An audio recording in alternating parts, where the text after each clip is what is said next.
How the Rhinoceros Got His Skin from the Big Book of Just So Stories. Once upon a time, on a lonely island on the shores of the Red Sea, there lived a man. He owned nothing in the world but his hat and his knife and a cooking stove, of the kind that you must particularly never touch. The man was very happy. He had nothing to worry him, except the rhinoceros, who lived in the very middle of the island.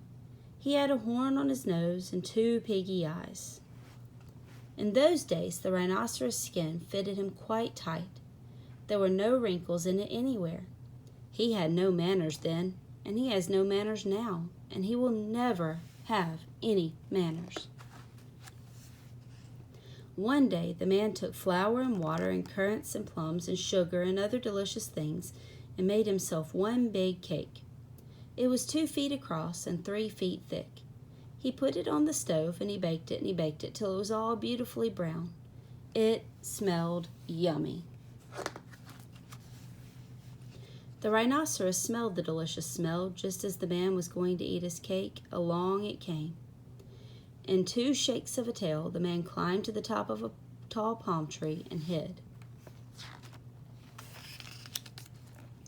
The rhinoceros upset the stove with his nose, and the cake rolled into the sand. Then he spiked that cake on the horn of his nose, and he ate it all up, every last crumb. Then the rhinoceros went away, waving his tail, back to his home in the very middle of the island. The man came down from his palm tree and cleaned up the mess. As he cleaned, he thought of a plan, and he sang to himself, "Them that takes cakes, which the man bakes, makes dreadful mistakes." A few weeks later, there was a heat wave in the Red Sea. It was so hot that everybody took off their clothes. The man even took off his hat. In those days, the rhinoceros skin buttoned underneath with 3 buttons. The rhinoceros took off his skin to have a cooling swim in the sea.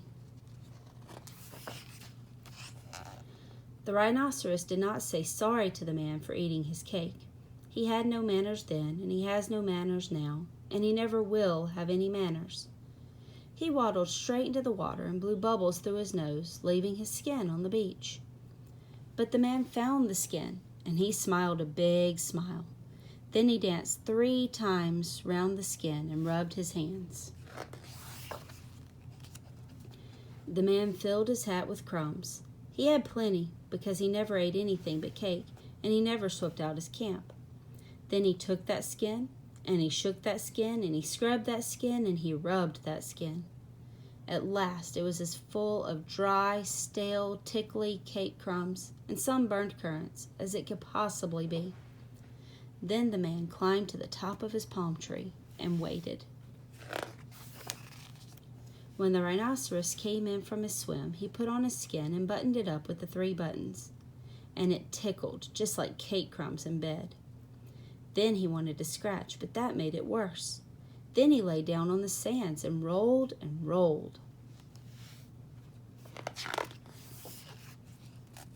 Then he ran to the palm tree and rubbed and rubbed and rubbed himself against it.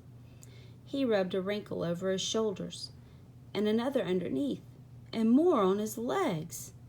He even rubbed his buttons right off.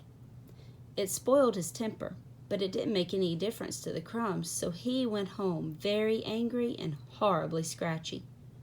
The man came down from his palm tree and felt quite pleased with himself.